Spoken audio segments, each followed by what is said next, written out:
ശബരിമലയിൽ എഡിജിപി അജിത് കുമാർ അമിത അധികാരം പ്രയോഗിക്കുന്നുവെന്ന വിമർശനം. ആരോപണം ഇന്റലിജൻസ് റിപ്പോർട്ടിലാണ്. ദേവസ്വം ബോർഡിന്റെ അധികാരത്തിൽ കടന്നുകയറി പ്രത്യേക താൽപര്യത്തിൽ ഉദ്യോഗസ്ഥരെയും പോലീസുകാരെയും നിയോഗിച്ചു. പമ്പയിലെ പാർക്കിംഗ് എഡിജിപിയുടെ പ്രത്യേക നിയന്ത്രണത്തിലാക്കിയെന്നും ദേവസ്വം പ്രസിഡന്റുമായുള്ള കൂടിക്കാഴ്ചയിൽ അസുഖകരമായി പെരുമാറിയെന്നും റിപ്പോർട്ടിൽ പറയുന്നു.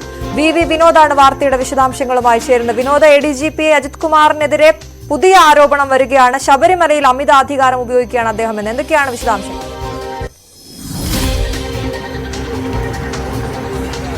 എഡിജിപിയെ കുറിച്ചുള്ള പലവിധ പരാതികൾ, ഇന്റലിജൻസ് റിപ്പോർട്ടുകൾ, RSS നേതാക്കളുമായുള്ള കൂടിക്കാഴ്ച, ഇതിന്റെ വിവരങ്ങൾ പുറത്തു വന്നതിന് പിന്നാലെ ഇപ്പോൾ കൂടുതൽ കാര്യങ്ങൾ, അതായത് അമിത അധികാരം ഉപയോഗിക്കുന്നുവെന്ന ഒരു ഇന്റലിജൻസ് റിപ്പോർട്ടിന്റെ വിവരങ്ങളാണ് പുറത്തു വരുന്നത്. ഇതിൽ പറയുന്നത് ശബരിമലയിൽ ദേവസ്വം ബോർഡിന്റെ അധികാരങ്ങളുണ്ട്. അതിനപ്പുറത്തേക്ക് ദേവസ്വം ബോർഡിന്റെ അധികാരങ്ങൾ കവരുന്ന തരത്തിൽ എഡിജിപിയുടെ ഭാഗത്ത് നിന്ന് നടപടികൾ ഉണ്ടായി എന്നാണ്. പമ്പയിലെ പാർക്കിംഗ് സ്ഥലം അവിടെ എഡിജിപിയുടെ നിയന്ത്രണത്തിലേക്ക് മാറ്റി എന്ന ഒരു കാര്യമാണ്. അത് നേരത്തെ തന്നെ ഉയർന്ന പരാതിയുണ്ട്. അവിടെ ഭക്തർക്കോ മറ്റ് പോലീസ് ഉദ്യോഗസ്ഥരുടെ വാഹനങ്ങളോ ഒക്കെ പാർക്ക് ചെയ്യുന്നതിന് ബുദ്ധിമുട്ടുണ്ട്. എന്നാൽ എഡിജിപിയുടെ അറിവോടുകൂടി, അല്ലെങ്കിൽ അദ്ദേഹത്തിന്റെ കത്തോ, അല്ലെങ്കിൽ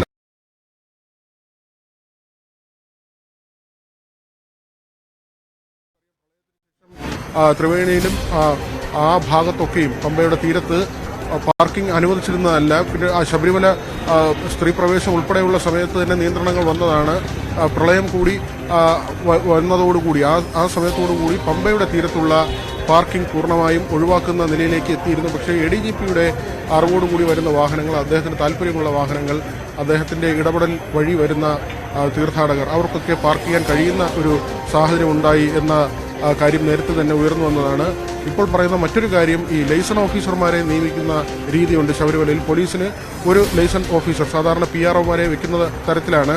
അവിടെ മണ്ഡലകാലത്ത് 10ഓളം ഉദ്യോഗസ്ഥരെ അദ്ദേഹം ഇതിനുവേണ്ടി നിയോഗിച്ചുവെന്ന ചില വിവരങ്ങൾ പുറത്തു വരുന്നുണ്ട്. അതായത് അദ്ദേഹത്തിന്റെ അറിവോടുകൂടി വരുന്ന, അദ്ദേഹത്തിന് താല്പര്യമുള്ള ആളുകൾക്ക് പെട്ടെന്ന് തന്നെ ദർശനം നടത്തി പോകാൻ കഴിയുന്ന തരത്തിൽ അവർക്ക് ക്രമീകരണങ്ങൾ ഏർപ്പെടുത്തുന്നതിന് വേണ്ടി കൂടുതൽ ഉദ്യോഗസ്ഥരെ നിയോഗിച്ചിരുന്നു. അദ്ദേഹത്തിന്റെ കീഴിലുള്ള ഒരു പ്രത്യേക ടീം അവിടെ പ്രവർത്തിച്ചിരുന്നു. ആ നിലയ്ക്കുള്ള കാര്യങ്ങൾ വരുന്നുണ്ട്. ദേവസ്വം ബോർഡ് പ്രസിഡന്റിനോട് അത്ര സുഖകരമല്ലാത്ത രീതിയിൽ എഡിജിപി സംസാരിച്ചിരുന്നു തുടങ്ങിയ കാര്യങ്ങൾ ഉൾപ്പെടെയാണ് പുറത്തു വരുന്നത്. ഈ ദത്താത്രേയെയും റാം മാധവനെയും കണ്ട സംഭവത്തിൽ 2 RSS നേതാക്കളുമായി നടത്തിയ കൂടിക്കാഴ്ചയിൽ അന്വേഷണം, DGPയുടെ നേരിട്ടുള്ള അന്വേഷണമാണ് ഇപ്പോൾ നടക്കുന്നത്. ഇത് സംബന്ധിച്ചുള്ള വിവരങ്ങൾ നേരത്തെ തന്നെ പുറത്തു വന്നതാണ്. ഇക്കാര്യത്തിൽ സർക്കാർ എന്ത് നിലപാട് സ്വീകരിക്കും എന്നതും വളരെ പ്രധാനപ്പെട്ട ഒരു കാര്യമാണ്. എഡിജിപി എന്ത് ആവശ്യത്തിനാണ് RSS നേതാക്കളെ കണ്ടത്, അദ്ദേഹത്തിന്റെ ഈ സർവീസ് ചട്ടലംഘനം അല്ലെങ്കിൽ അധികാര ദുർവിനിയോഗം തുടങ്ങിയ കാര്യങ്ങൾ ഇക്കാര്യത്തിൽ പരിശോധിക്കുന്നുണ്ട്. മറ്റൊരു സംഘം, 5 അംഗ സംഘത്തിന്റെ പരിശോധനയും നടക്കുന്നുണ്ട്.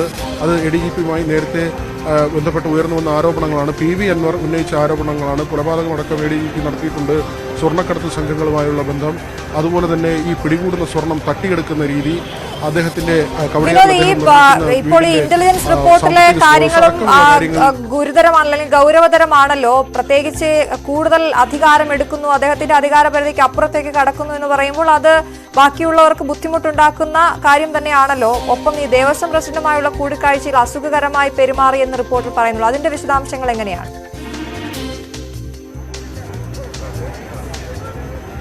നേരത്തെ തന്നെ സൂപ്പർ DGP ചമയുന്നു എന്ന ആരോപണം നേരത്തെ തന്നെ നേരിട്ടതാണ്. പോലീസ് ആസ്ഥാനം അറിയാതെ എഡിജിപിയുടെ ഓഫീസ് പല ഉത്തരവുകളും, അതായത് പോലീസ് സേനയെ ബാധിക്കുന്ന, പോലീസ് സേനയെ സംബന്ധിക്കുന്ന സർക്കുലറുകളും ഉത്തരവുകളും പോലീസ് ആസ്ഥാനവുമായോ DGPയുമായോ ഒരു കൂടിയാലോചനയില്ലാതെ ലോ ആൻഡ് ഓർഡർ ADGP പുറത്തിറക്കുന്നു. അത് പിന്നീട് DGPക്ക് തന്നെ അതിൽ ഇടപെടേണ്ടി വരുന്നു, തിരുത്തലുകൾ വരുത്തേണ്ടി വരുന്നു. DGPക്ക് തന്നെ ചില വൈമനസ്യം, അല്ലെങ്കിൽ ഈ ADGPയുടെ പെരുമാറ്റത്തിൽ അദ്ദേഹത്തിന് തന്നെ നീരസമുണ്ടായിരുന്നു. ഇക്കാര്യം DGPയുടെ പിന്നീടുള്ള ചില ഉത്തരവുകളിലൂടെ വ്യക്തമായതുമാണ്. പോലീസ് ആസ്ഥാനമാണ് കൃത്യമായി ഇത്തരം ഉത്തരവുകൾ പുറത്തിറക്കുന്നത് എന്ന് പോലും ആ ഒരു സന്ദേശം പോലും നൽകുന്ന തരത്തിൽ DGPക്ക് പെരുമാറേണ്ടി വരുന്നു. ചില സർക്കുലറുകൾ ക്യാൻസൽ ചെയ്യുകയോ അല്ലെങ്കിൽ ആ തരത്തിലല്ല പെരുമാറേണ്ടത് എന്ന കാര്യം തിരുത്തുകയോ ഒക്കെ ചെയ്യേണ്ടി വന്ന സാഹചര്യമുണ്ട്. അതുകൊണ്ട് തന്നെ DGPക്ക് ADGP ഇത്തരം കടന്നുള്ള പ്രവർത്തനങ്ങൾ, അതിൽ കടന്നുള്ള പ്രവർത്തനങ്ങൾ, ഇല്ലാത്ത അധികാരം പ്രയോഗിക്കുന്ന നില, ഈ കാര്യങ്ങളിലെല്ലാം അതൃപ്തി ഉണ്ടായിരുന്നു. അതുകൊണ്ട് തന്നെയാണ് ADGPയെ മാറ്റി നിർത്തിയുള്ള ഒരു അന്വേഷണം, ഈ 5 അംഗ സംഘം വരുമ്പോൾ തന്നെ അങ്ങനെ ഒരു ആവശ്യം DGP മുന്നോട്ട് വെച്ചത്. പക്ഷേ അക്കാര്യം സർക്കാർ അംഗീകരിച്ചില്ല. ഇപ്പോഴത്തെ സാഹചര്യം അതല്ല. CPIയുടെ ഭാഗത്ത് നിന്നുള്ള വലിയ എതിർപ്പുണ്ട്. ADGPയുടെ ഈ പെരുമാറ്റങ്ങളുമായി സംബന്ധിച്ചുള്ള എന്തിന് ഈ കൂടിക്കാഴ്ച നടത്തി, രണ്ട് RSS നേതാക്കളുമായി കൂടിക്കാഴ്ച നടത്തിയത് എന്തിന് എന്നതടക്കമുള്ള കാര്യങ്ങൾ CPI നേതൃത്വം ചോദിക്കുന്നുണ്ട്. ബിനോയ് വിശ്വം അതോടൊപ്പം തന്നെ തൃശൂർ പൂരം അലങ്കോലമായതുമായി ബന്ധപ്പെട്ട നേരത്തെയുള്ള ക്രമീകരണങ്ങളുണ്ട്. അത് അങ്കിത് അശോക് എന്ന പോലീസ് ഉദ്യോഗസ്ഥൻ അത് തുടരണമെന്ന റിപ്പോർട്ട് നൽകുമ്പോൾ ADGP ഇടപെട്ട് അതല്ല പുതിയ രീതിയിലുള്ള പരിഷ്കാരങ്ങൾ കൊണ്ടുവരാൻ നിർദ്ദേശിക്കുന്നു. ഇത് പൂരം കലക്കാനാണ്, പൂരം അതിന്റെ ശോഭ കെടുത്തുന്ന തരത്തിൽ കാര്യങ്ങളെ കൊണ്ട് എത്തിച്ചു. ഇത് സുരേഷ് ഗോപിക്ക് അവിടെ ഒരു സ്പേസ് ഉണ്ടാക്കുകയും അതുവഴി അവിടെ വിജയം ആ നിലയ്ക്ക് BJPക്ക് അവിടെ പ്രവർത്തിക്കാൻ കഴിഞ്ഞു എന്ന ഒരു വിലയിരുത്തലുമുണ്ട്. ആ കാര്യം തന്നെയാണ് CPI പറയുന്നത്. ഇപ്പോൾ നമ്മളുള്ളത് സെക്രട്ടേറിയറ്റിന് മുന്നിലാണ്. ROFന്റെ പ്രതിഷേധ മാർച്ച്, നേരത്തെ SDPIയുടെ മാർച്ചുണ്ടായിരുന്നു. ഇപ്പോൾ കൂടുതൽ സംഘടനകൾ വരികയാണ്. അല്പസമയത്തിനുള്ളിൽ തന്നെ യുവമോർച്ചയുടെ മാർച്ചും ഇവിടേക്ക് പറഞ്ഞിട്ടുണ്ട്. മുഖ്യമന്ത്രിയുടെ രാജിയും അജിത് കുമാറിനെ മാറ്റി നിർത്തണം എന്നതടക്കമുള്ള ആവശ്യങ്ങൾ ഉന്നയിച്ചുള്ള പ്രതിഷേധ പ്രകടനങ്ങളാണ് ഇപ്പോൾ സെക്രട്ടേറിയറ്റിന് മുന്നിൽ നടക്കുന്നത്. ഇന്നലെയും ഇന്നുമൊക്കെയുമായി വലിയ പ്രതിഷേധം അരങ്ങേറുന്നുണ്ട്. ക്ലിഫ് ഹൗസിലേക്കുള്ള മാർച്ച് നടക്കുന്നുണ്ട്, സെക്രട്ടേറിയറ്റിലേക്കുള്ള മാർച്ച് നടക്കുന്നുണ്ട്.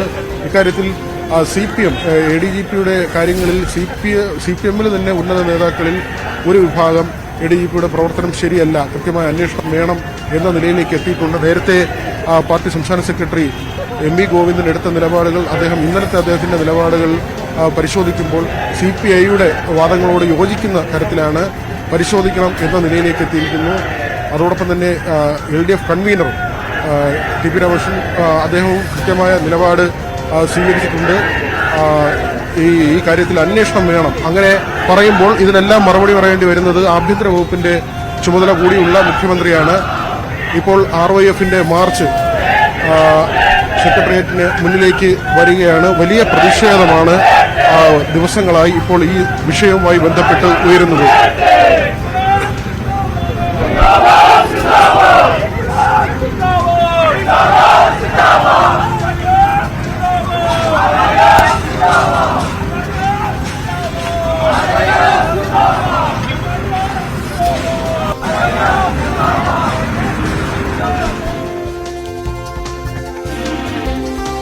ശബരിമലയിൽ ADGP അജിത് കുമാർ അമിത അധികാരം പ്രയോഗിക്കുന്നുവെന്ന വിമർശനമാണ് ഇന്റലിജൻസ് റിപ്പോർട്ടിൽ ആരോപണം ഉയർന്നിരിക്കുന്നു. ദേവസ്വം ബോർഡിന്റെ അധികാരത്തിൽ കടന്നുകയറി പ്രത്യേക താൽപര്യത്തിൽ ഉദ്യോഗസ്ഥരെയും പോലീസുകാരെയും നിയോഗിച്ചുവെന്നാണ് ആരോപണം ഉന്നയിക്കുന്നത്. പമ്പയിലെ പാർക്കിംഗും ADGPയുടെ പ്രത്യേക നിയന്ത്രണത്തിലാക്കിയെന്നും ദേവസ്വം പ്രസിഡന്റുമായുള്ള കൂടിക്കാഴ്ചയിൽ ADGP MR അജിത് കുമാർ അസുഖകരമായി പെരുമാറിയെന്നും റിപ്പോർട്ടിൽ പറയുന്നുണ്ട്.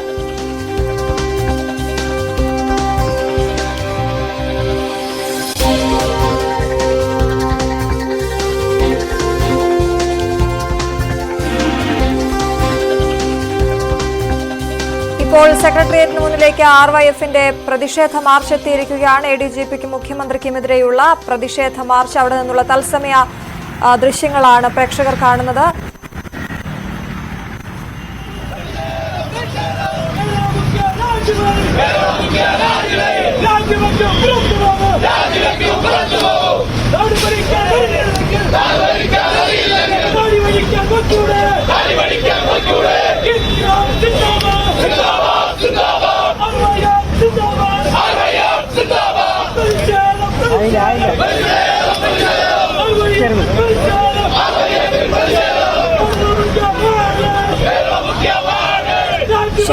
ആ പ്രതിഷേധം അവിടെ പുരോഗമിക്കുകയാണ്. ഇപ്പോൾ നമുക്ക്